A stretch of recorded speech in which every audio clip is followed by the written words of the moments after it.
Brief introduction. Now in her fourth term, Suzan DelBene was first elected to Congress in 2012, representing Washington's first congressional district, which encompasses the majority of Whatcom, Skagit, and Snohomish counties, as well as nearly a third of King County. That includes the entirety of the Whatcom County international border with Canada and the U.S. communities that hug it. In Congress, Representative DelBene currently sits on the powerful House Committee on Ways and Means and on the House Select Committee on Modernization of Congress. So with that brief introduction, it's my honor and my pleasure to welcome Congresswoman DelBene. Thanks, Mark, and good morning, everyone. Thanks for joining us. As Mark said, I wish we could be together in person.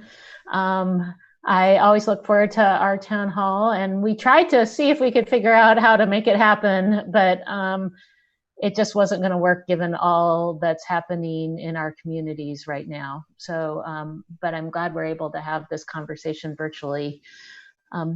I'm here today to talk about primarily the issue that I know is top of mind for all of you, which is the border closure, the concerns that we have about the COVID-19 pandemic, both healthcare concerns and economic concerns, and other issues in the community. As folks said, if you have a question during the conversation, you can hit the raise the hand button at the bottom on Zoom here, or you can type it into the Q&A box in Zoom.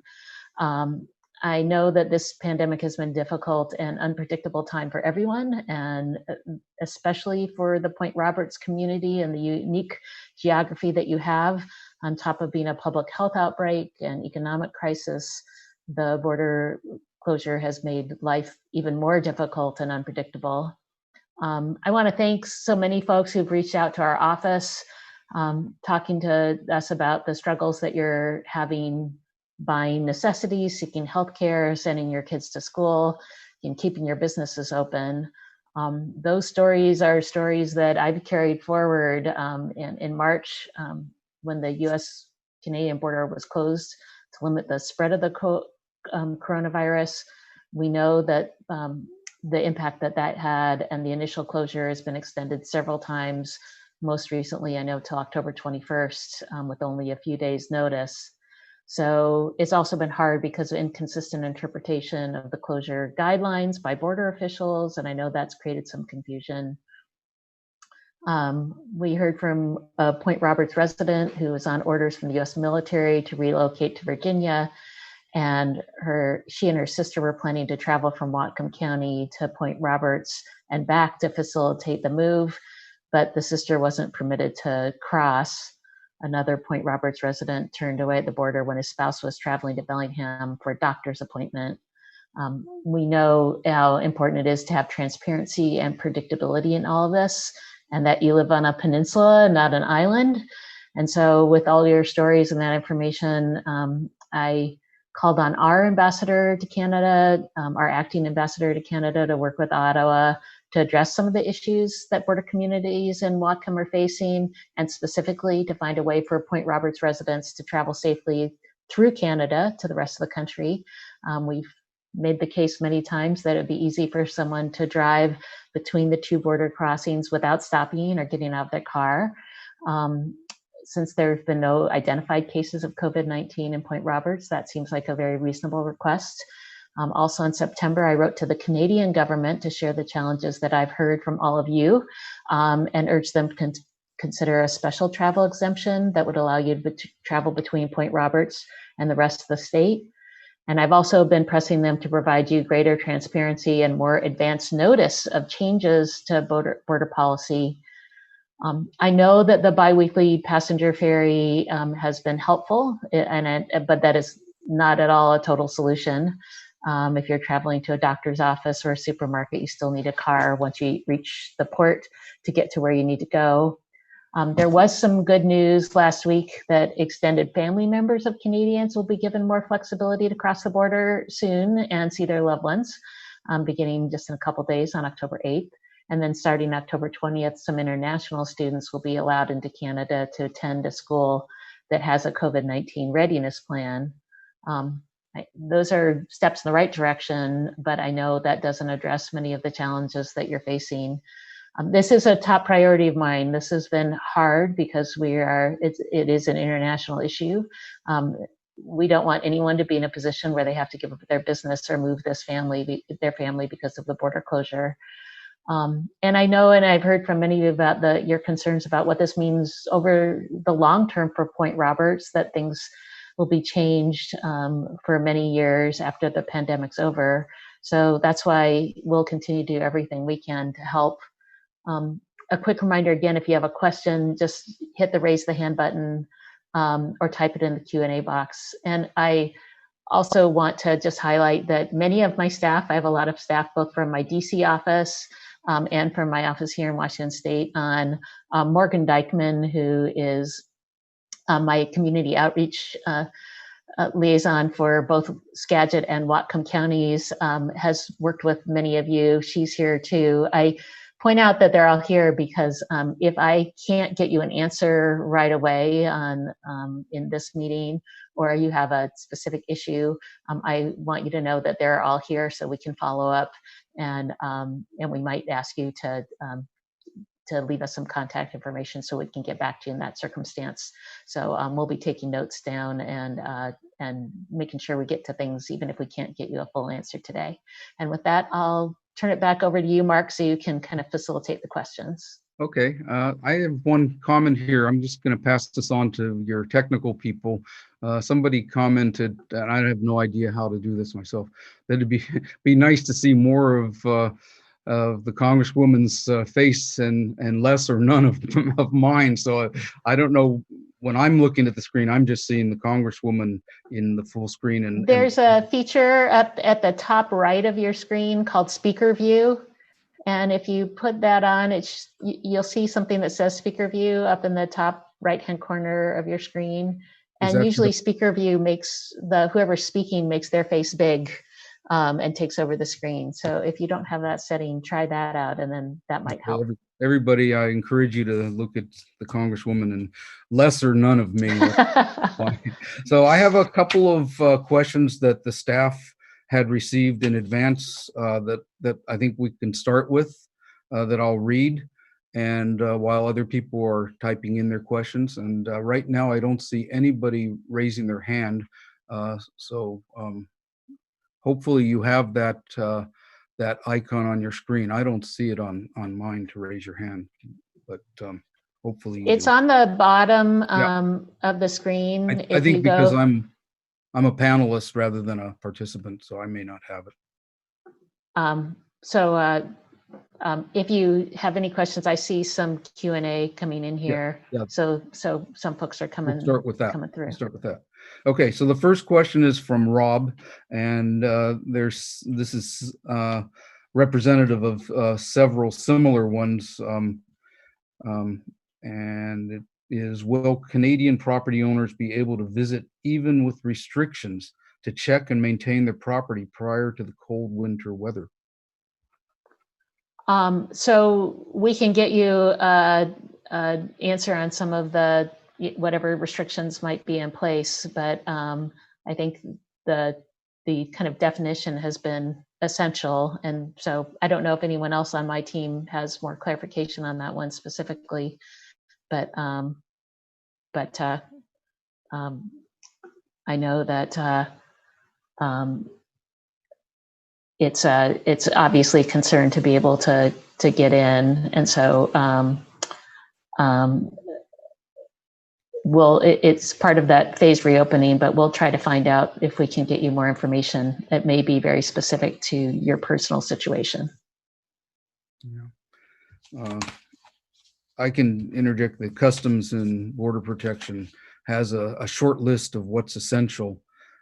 They don't have a list of what's non-essential. They have a list of what's essential, and they have that's not on it. And so people are trying to get that relaxed. Okay, we'll talk to folks about that too and see if we can get a more specific answer. Next question from Tony. If Canada will not open the border to Americans due to COVID-19, what is stopping America from allowing Canadian property owners to enter the USA to attend and maintain their homes and land. The rules need to be relaxed, just like Canada now allows students and families to enter Canada. Well, I know that both countries have been working together on the border policy restrictions and are trying to look broadly across the entire border at what's happening, which is part of the challenge. I've reached out to both the US and the Canadian governments to highlight the specific issues that have come up, both in Point Roberts and across Whatcom County. I know that we all can understand that the first priority is on public health, but I do think that we need to make sure that reasonable accommodations can be made to facilitate movement across the border while preventing the spread of COVID-19. And so we'll keep pushing that forward. One point I want to make that isn't necessarily specific to this, but a general point issue that we've heard about is, or when they're talking about these issues, is I think they're trying to come up with general border policies that would extend even in areas that aren't necessarily the Whatcom County parts of the border, and clearly there are different scenarios in different parts of the country. So we're working to make sure they understand the specific issues, and we've also been trying to work with other members of what we call the Northern Border Caucus to try to address these issues too, because other communities have some similar challenges, so that we can continue to, as much as we can, get the flexibility in place. But those decisions obviously are being made between the US and the Canadian government. Okay, thank you. The next question I have pre-given to me is from Anne. I am very concerned that we may lose our post office and or marketplace. Without these, we would be destitute if we can't go across the border except for essential services. Absolutely. And I've heard from many members of the community who've worried about access, like you said, to a marketplace, to the post office. Losing any business really impacts Point Roberts greatly, maybe even more than other communities, and the post office in particular would be devastating. And so we've been working hard on making sure there are resources to help communities. The relief package that we passed, went all the way through the CARES Act, was critical in helping to provide relief, and be interested to hear, whether on this call or just separately, to see what types of relief have been working and not working for different types of businesses. I've also been working on a jobs provision in the relief package that we're working on now, that it's passed the House and we're still trying to get through the Senate. There are negotiations happening now to make sure that we can help cover payroll. It's a expansion of the employee retention tax credit, and it would cover $36,000 this calendar year, up to $36,000 of payroll to keep people connected to their jobs and their benefits. That hasn't passed yet, as relief talks haven't gone through, and so we haven't been able to get that agreement, but I'm still hopeful there. And clearly, we've also been pushing for resources to help the post office, the entire post office.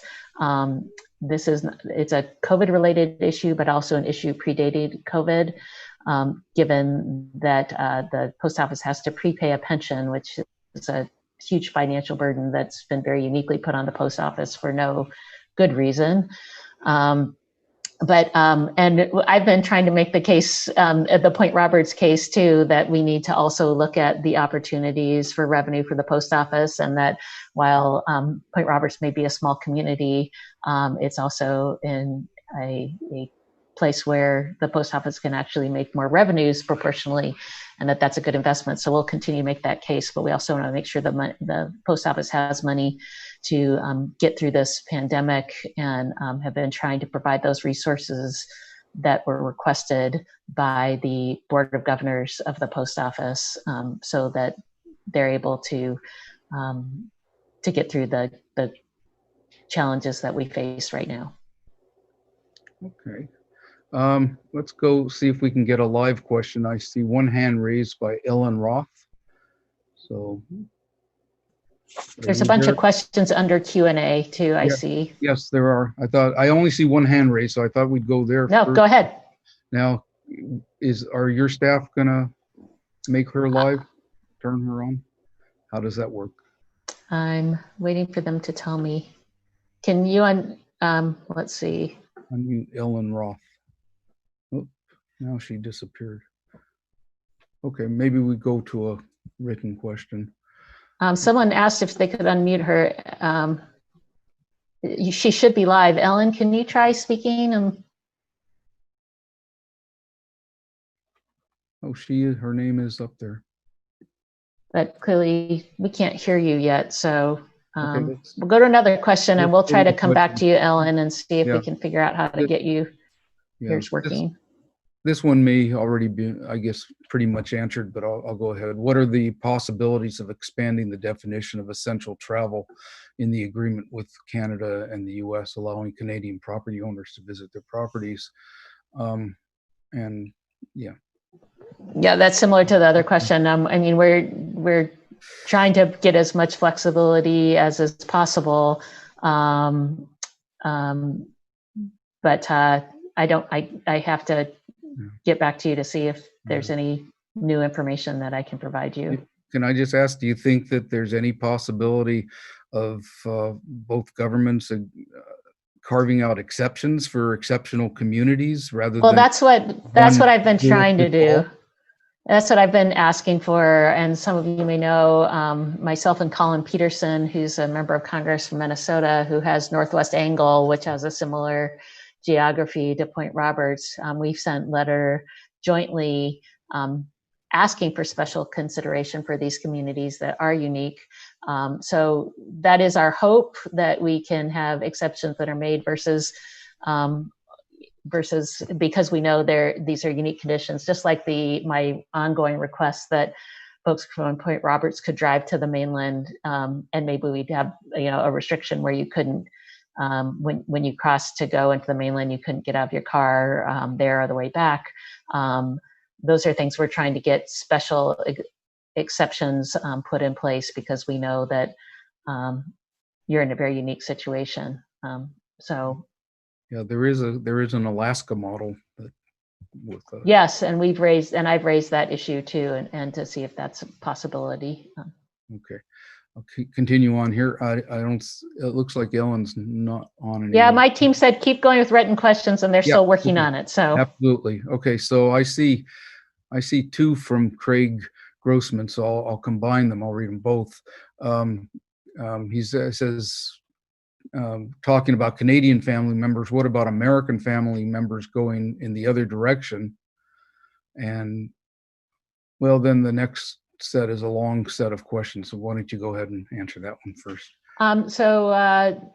Absolutely. I mean, that's when I talk about being able to drive through. I don't know specifically if you are going to weatherize another residence or something like that. That might be a harder request. And in terms of American families going through, our focus is to make sure that we deal with the big issues of people being able to get healthcare, to get the goods and services they need to be able to go back and forth to the mainland. Clearly, we want to give people as much flexibility as possible, but I know, some of the things that we've heard from folks have been particularly challenging, like not being able to get to a doctor easily, have someone else come with them. So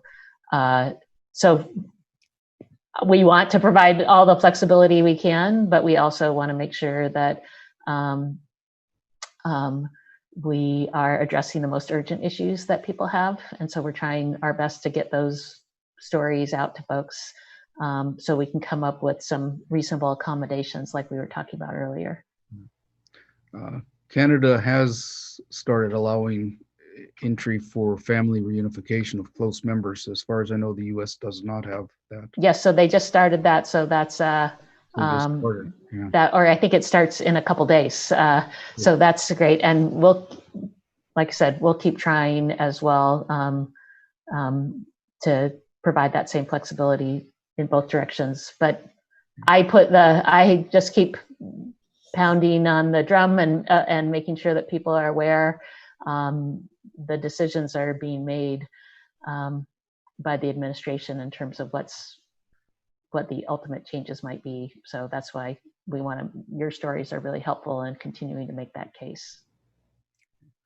Continue with some of Craig's questions. I guess I'll do them one at a time so that it's less confusing.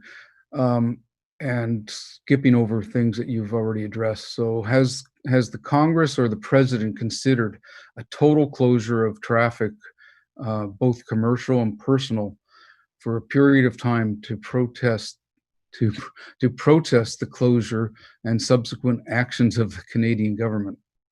I do not think so. I think we all understand that Canada also is trying to address a public health crisis and wants to make sure their communities are safe. I think the number one thing that we can do, which is always the number one thing we can do, is to defeat the virus and make sure that our case numbers are going down. Unfortunately, in our region, and I'm not talking about Point Roberts specifically, because I know this Point Roberts is separate, but in the state overall, we're starting to see numbers start to tick back up a bit. And so that causes great concern. And it really, as we want to work for more flexibility, the biggest thing that will help us is also to be able to talk about declining case numbers. So there's comfort there. And so I think that's the biggest thing that we need to do, because clearly that's going to be the number one priority of officials when they're looking at policy, is making sure their communities are safe. Okay. Next one comes from Giselle Olivier. I think you mentioned Brian Higgins. She's asking, are you working with Brian Higgins and the Northern Border Caucus? Yep. So Brian's the chair of the Northern Border Caucus. He's from upstate New York, and he also sits on the Ways and Means Committee with me. So like you said, we have a group of members who represent our northern border communities, and different regions are impacted in different ways, but this is clearly a challenge for everyone. And so we're working to make sure we bring that unified voice to the table as well. From Gustavo Marin, do you know if the recent border announcements include exemptions for Point Roberts children attending BC schools? And if not, is something being done to address this? So my understanding, and I actually was making sure I had clarification on this too. My understanding is no, that it still would allow international students who are going to schools to come in, but there's still a 14-week or 14-day quarantine period that folks have to go through. So that clearly doesn't work for the day-to-day going to school issue. So we're continuing. I brought this up in conversations I've had with Canadian officials on the phone as well, to see if we can figure out a solution. Because again, this is a fairly contained issue, unique to Point Roberts. And so I'm going to continue to push, but know that that didn't specifically cover the scenario that you're talking about, unfortunately. Yeah. Here's a timely question. What about American families returning to Point Roberts for Thanksgiving? Very good question. I think the biggest thing that we have again is to understand what's happening with our caseloads. If we can get those down, then maybe we have an opportunity to push for more flexibility. Always, I think caseloads will help us, declining caseloads will help us make the case for more flexibility in terms of providing people the ability to go back and forth. Hopefully the ferry helps in some ways there too, at least for fun. I know it's hard for day to day, but in order to go for a few days, the ferry at least provides an option that might be helpful. Yeah. Thomas O'Brien, he says, State Representative Schumacher is a Point Roberts property owner. which I didn't know, which would make her a constituent. Do you communicate with state representatives on what must be done to prepare for resumption and rebuilding of business post-pandemic? Yeah, so I didn't know that Representative Shoemake had a place out there either, so I'll have to talk to her about that. But we are always working with our state and local partners to look at what we can do in two areas: relief and recovery.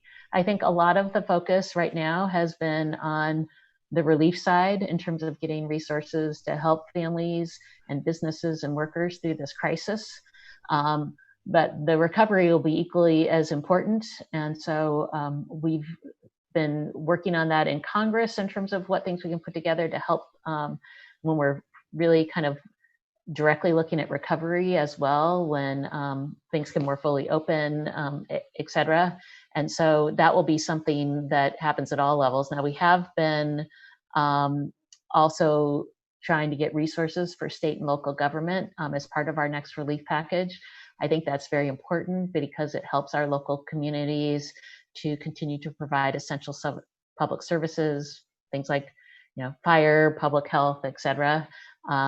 And we know that a lot of our communities are struggling with tax revenues, et cetera, especially given our tax system. If you're not getting sales taxes or things like that, there can be bigger changes in terms of, and different communities are impacted in different ways. Clearly in Whatcom County, not having folks coming across the border has a big impact. So one big thing we can do on the relief side is to make sure that we are getting resources for local government to be able to continue to provide the services that we know are critical to our communities. Okay, thank you. Douglas Bruce is asking a question that I've seen raised many times on various social media platforms that we have here, and don't think anybody can ever seem to get a good answer. So maybe your staff can, from the Canadian side. It is, if I need to fly from YVR to the US mainland, am I permitted to cross the border and transit through Canada without any stops? I'll get you an answer to that one specifically, just so we can make sure so let me get information so I can get you an answer to that, Douglas. Yeah, a lot of people would like to know that. Sorry about the background noise from That's okay. My background noise is not in my office right now, so. Steve Work, Point Roberts residence. My Canadian spouse apparently can enter the USA only by flying, which seems absurd by itself and arbitrarily different than the restrictions I face going north.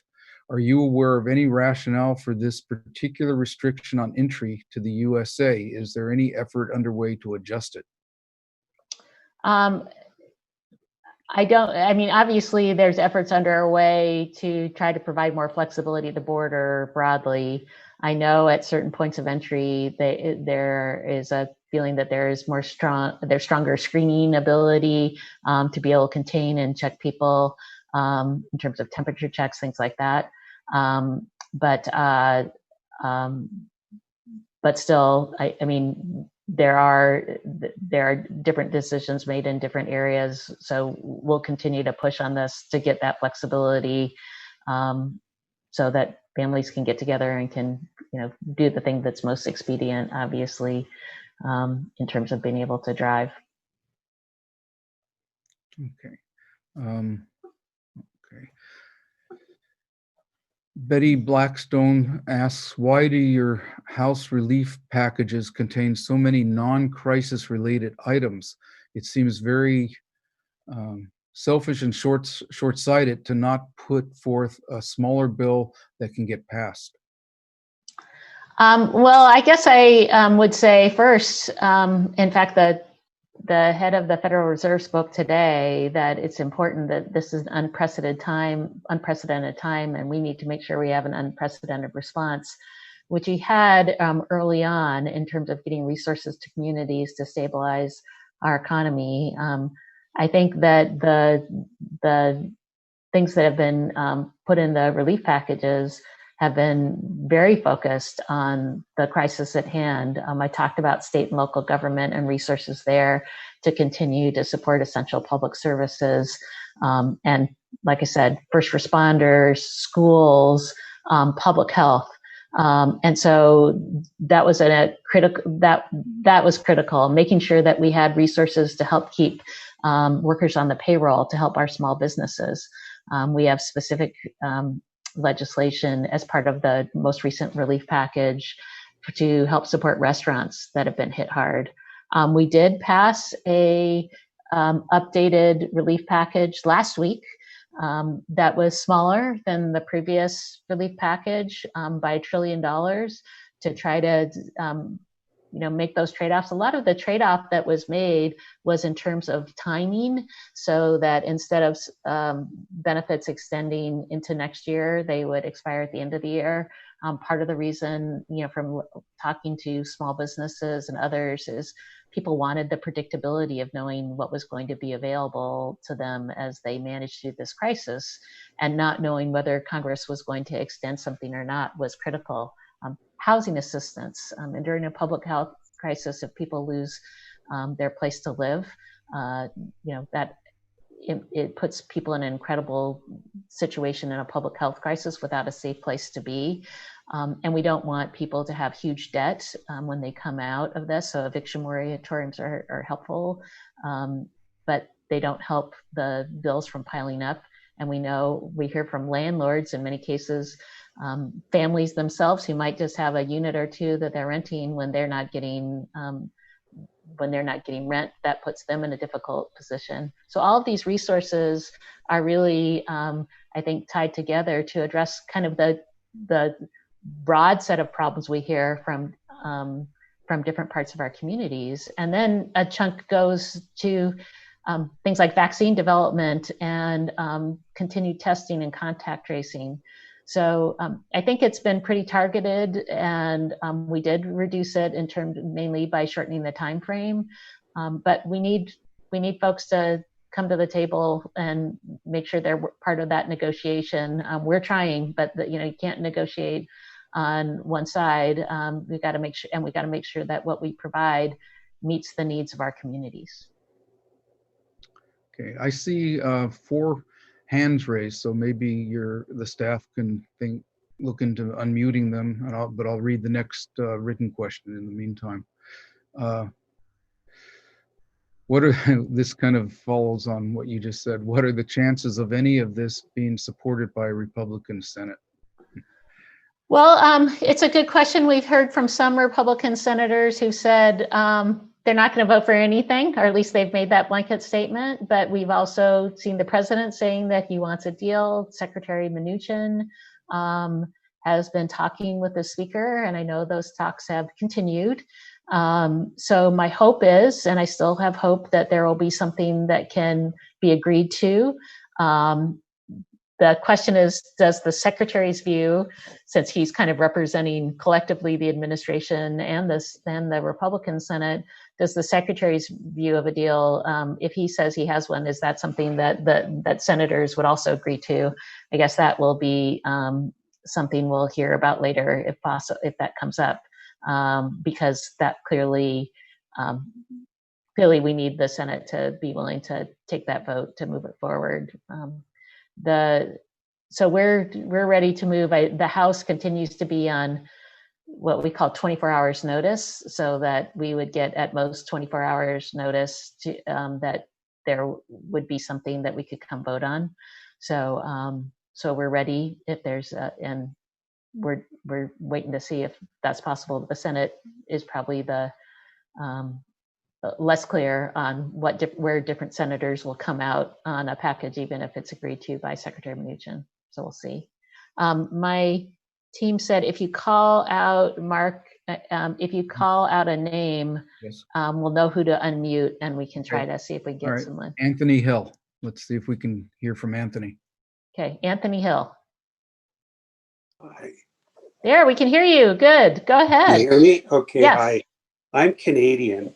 And what I find so confusing, regardless of COVID-19, I can go on San Juan Airlines and fly from Boundary Bay Airport, a small airport in Delta, and fly over to Bellingham, clear customs, fly back to the grass airstrip in Point Roberts, no questions asked, totally legal to go check my property in Point Roberts. And people are doing it all the time. And nothing to do with COVID, no problem at all. But it's costly. It's like almost $500 unless you can get a group of people. You can take up to 4 people, I believe. But yet I could drive my car across the border, not come in contact with anyone, drive through, go to my cabin, deal with whatever, and drive back to Canada, not in contact with anyone. But legally, I can fly over. Or if I wanted to fly from Vancouver Airport to Bellingham for the day, no problem, totally legal. It doesn't make any sense. It really doesn't. And when you think of the COVID, I just don't understand it. And people are flying in there all the time now on San Juan Airlines. And it's great that they can do it. And I might have to do it, but it's very costly for us, you know, and we do pay a lot of taxes there. There's a huge percentage of Canadians that are paying majority of the taxes in Point Roberts. And that's a fact, you know, and the water rates we're paying, we're not there. So not that I'm complaining about that, but it's just a fact of life and doesn't seem very fair. And especially with this airline loophole. So if I wanted to fly to Palm Springs tomorrow, I just book a flight, go to Vancouver Airport and fly to Palm Springs, no questions asked. So it just doesn't make sense. No, you raise a point that I think a lot of folks have been raising, both in letters as well as in comments today, about inconsistencies in policy. And again, please keep those stories coming to us, because those help us to make the case back of why, and hopefully help us to try to help get some change put in place. Yeah, just to interject, I just forwarded by email to Dennis Sells on your staff a similar story of that I picked up online from a woman in Canada that is flying from Boundary Bay to Point Roberts. So no, good, thank you. That's really helpful. We'll have these anecdotal stories. Okay, I also see Thomas O'Brien. Can we unmute Tommy? Are you there? Yeah. There you go. Thanks for being present. You've mentioned focusing on relief, and the Whatcom Border Economic Task Force recently released, I guess you would call it an interim report, sort of a post border closure economic impact report, which I think fairly accurately reflects that Point Roberts has taken a substantial economic hit. It's in the 80% range. Whether it's off lower by a few points or above by a few points is really neither here nor there. If post-pandemic rebuilding, resumption, reimagining of the local economy in Point Roberts is to take place, I think, as you well know, as a congressperson, the wheels of legislation can sometimes move very slowly, even though everyone seems to be in agreement that it's a wise move to enact something, and so too is the pace when you have existing legislation, which may need to be amended so as not to be so onerous and restrictive. So. Is it possible to approach relief, COVID-related relief, in a fashion which is sort of preemptively removing roadblocks and impediments for when we are in fact dealing with a world that is not so restrictive? If Point Roberts' ability to reinvent itself, many of these businesses simply won't come back. They will have to find a new type of business in what may be a very new economy. If we can identify soon, like certainly before the state legislators in Washington resume in 2021, if we can identify certain things at the state level and at the county level, which are in stark contrast to any strategy which Point Roberts may want to deploy economically, wouldn't now be the time to begin having those discussions? Because that's actually considered relief. It would be a legislative relief where it doesn't exist now. So if I understand a little bit, and help me out if I'm going in the wrong direction, but first of all, the resources we provide for relief are going to be critical in the sense that, yes, they are trying to help either keep people in a job, keep a business going, just put us in a position where folks are able to recover more quickly. But to your point, you can still plan ahead. We are trying to make sure there are resources, and a little bit to one of the earlier questions about making sure that that resources are focused just on relief. You hear some of the tension about folks wanting to make sure those resources are very targeted. We're trying to provide more flexibility, for example, in the resources we provide to state and local government, so that they can use that money in the best way that they need to for their communities. One of the things in the original money that we had in the CARES Act, which is the bill that did pass through the House and the Senate and was signed by the president, that had the Paycheck Protection Program and the payments to the direct payments to families, all of those things. As part of that, we had resources for state and local government, but there were a lot of restrictions on that, and we heard from a lot of communities they couldn't use those dollars in the way that were most helpful to them to meet their unique needs. So we're trying to provide more flexibility so that if we're able to get an agreement on a deal going forward, that we provide that flexibility so that folks can use that in the way they need to help support their communities, which might be different in different communities. I'm not sure if I got your question, so let me, Thomas, I don't know if you can still, we can still hear you. So tell me if I'm. Yeah, I specifically, it's 2 points. The Business Council for the past year and a half to 2 years has actually made great strides in trying to identify how an unincorporated Point Roberts can establish an economic strategy. And Whatcom County's comprehensive economic development strategy states unequivocally, you have to identify the impediments so that you can address them first. And two of the key impediments to economic vitality, which is what the county executive has stated he'd like to see here, are county code overlays, which are direct to small town commercial, hence the businesses, and the fact that the state legislature says that because Point Roberts does not have 1,500 residents, it is ineligible to incorporate. And yet, there are many towns all throughout the state of Washington who have smaller than 1,500 residents, and they are incorporated because they were grandfathered in prior to this restriction. So if the legislature were to simply address special and unique Point Roberts in this regard, at least from a legislative standpoint, there would be some relief. Even if Point Roberts chose not to incorporate, it would not be hamstrung in that regard. If the future economy requires it, it wouldn't have to wait for then months or another session to put that through. It's identified now.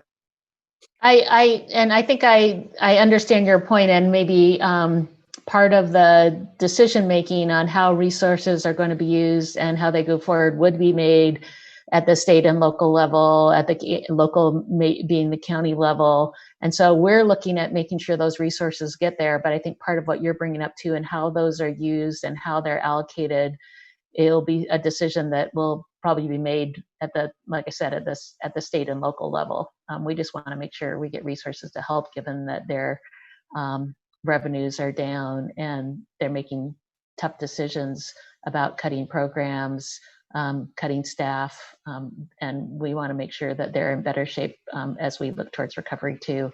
So that would be our role in the process, the overall process you're talking about. Okay, we only have about 7 more minutes, so let's. But it's nice to take live. Yeah, go ahead. So you're not listening to me. So I see Ellen Roth has her hand up.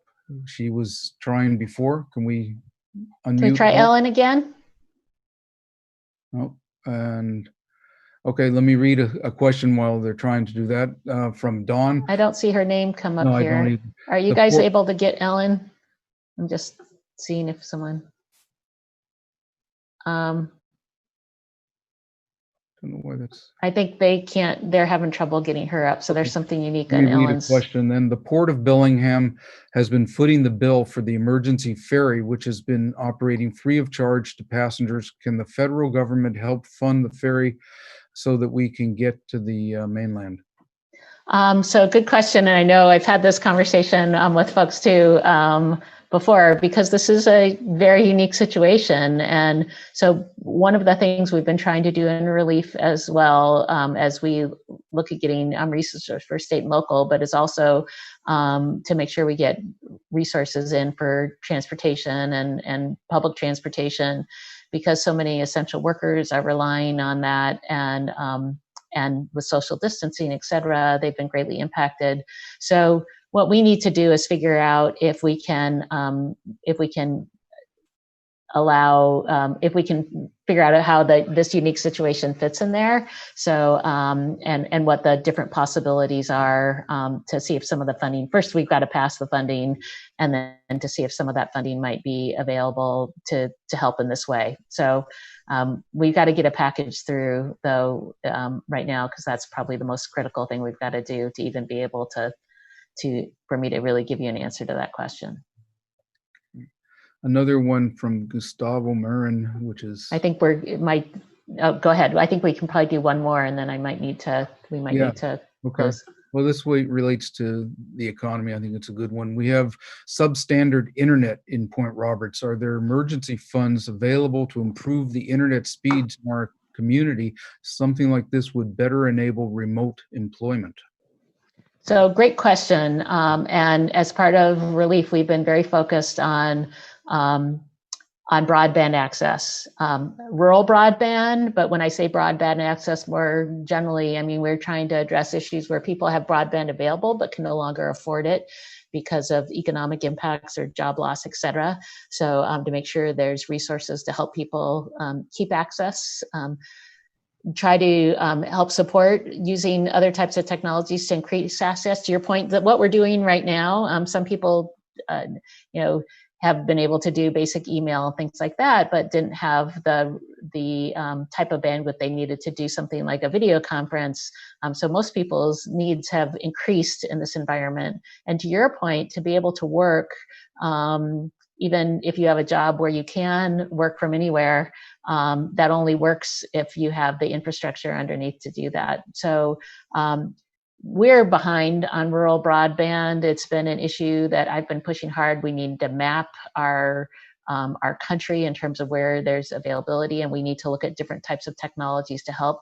We've been working a lot with our libraries because they can be great sources of access in communities.